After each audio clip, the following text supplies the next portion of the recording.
Hello দর্শক, আসসালামু আলাইকুম। Welcome back to my channel Sumana কুকিংয়ে সবাইকে স্বাগতম। আজ আমি আপনাদের রান্না করে দেখাবো একসাথে 4 পদের শাক এবং সবজি ভাজি।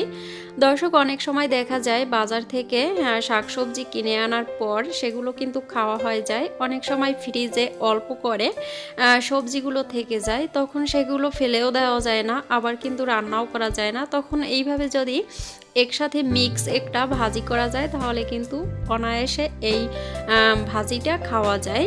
দর্শক, এই রেসিপিটার জন্য এখানে আমি 4 পদের শাক এবং সবজি নিয়েছি, আর এগুলো অনেকই ছিল আমার ফ্রিজে, তবে সেগুলো খেতে খেতে অল্প অল্প প্রত্যেকটা পদে গুনে ছিল।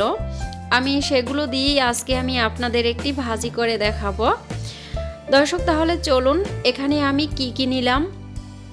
এখানে নিয়েছি কিছু সিম, এখানে প্রায় 5-6টার মতো সিম ছিল, সেটাকে আমি কেটে কুচিয়ে নিয়েছি। আর নিয়েছি কিছু পেঁয়াজ কলি, আর নিয়েছি কলাই শাক, আর নিয়েছি বাঁধাকপি।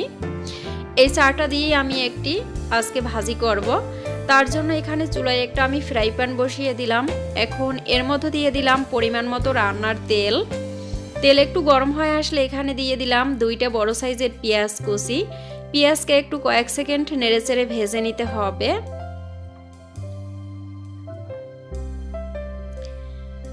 পেঁয়াজটা একটু ভাজা হয়ে গেলে এখন এখানে দিয়ে দিব 4-5টার মতো কাঁচামরিচ ফালি। এখন কাঁচামরিচকেও পেঁয়াজের সাথে ভালো করে নেড়েচেড়ে একটু ভেজে নিতে হবে।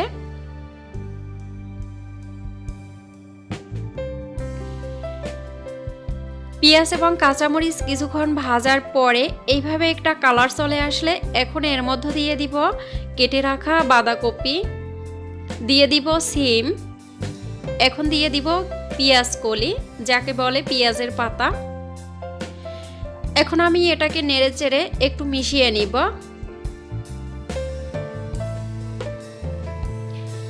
এটা মিশিয়ে নেওয়ার পর এখন আমি এখানে দিয়ে দিব পরিমাণ মতো হলুদের গুঁড়া, এবার দিয়ে দিব স্বাদ বুঝে লবণ।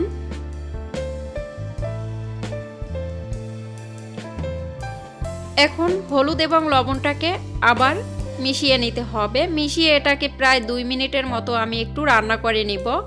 আর কলাই শাকগুলো এ পর্যায়ে দিব না, একটু পরে দিব, কারণ কলাই শাকটা কিন্তু খুব তাড়াতাড়ি সিদ্ধ হয়ে আসবে, তার জন্য।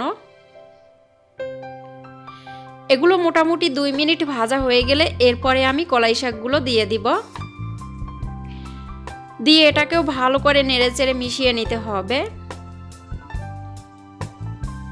এখান থেকে কিন্তু অনেকটা একটু পানি বেরিয়ে আসবে, কারণ কলাই শাকটা দিয়েছি, তার জন্য।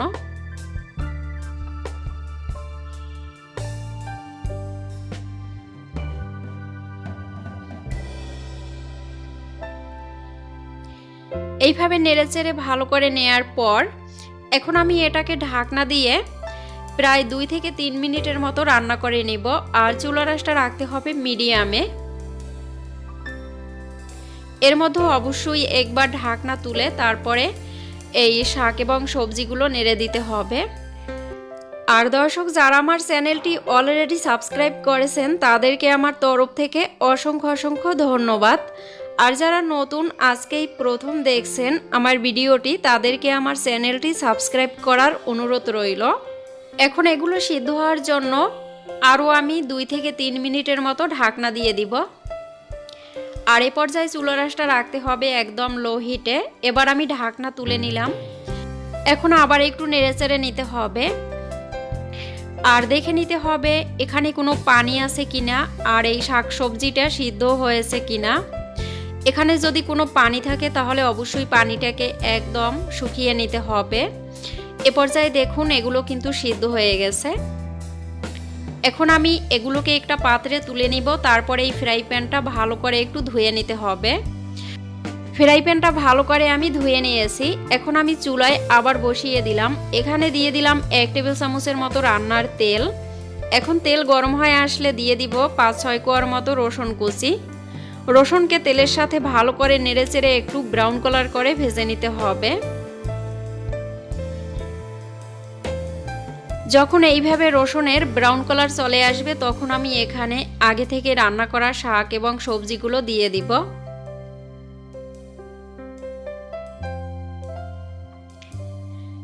দেওয়ার পর রসুনের ফোড়নের সাথে ভালো করে শাকসবজিটাকে মিশিয়ে নিতে হবে।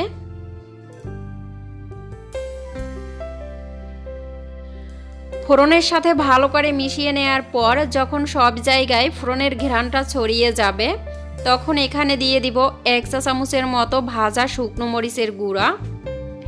এটা দিলে খুবই সুন্দর একটা ফ্লেভার আসবে আর এই ভাজিটা খেতেও অসম্ভব মজা হবে।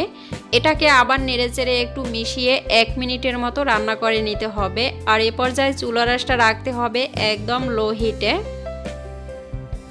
1 মিনিটের মতো রান্না করে নেওয়ার পর এখন আমি চুলাটা বন্ধ করে দিব। এ পর্যায়ে আমার ভাজিটা হয়েই গেছে। তাহলে দর্শক দেখলেন তো ফ্রিজে পড়ে থাকা অল্প শাক এবং সবজি দিয়ে দারুণ একটা মিক্স ভাজি। রেসিপিটা ভালো লাগলে আমার চ্যানেলটি সাবস্ক্রাইব করার অনুরোধ রইল। সবাই ভালো থাকুন, সুস্থ থাকুন। আজকের মতো এখানেই বিদায় নিলাম। আল্লাহ হাফিজ।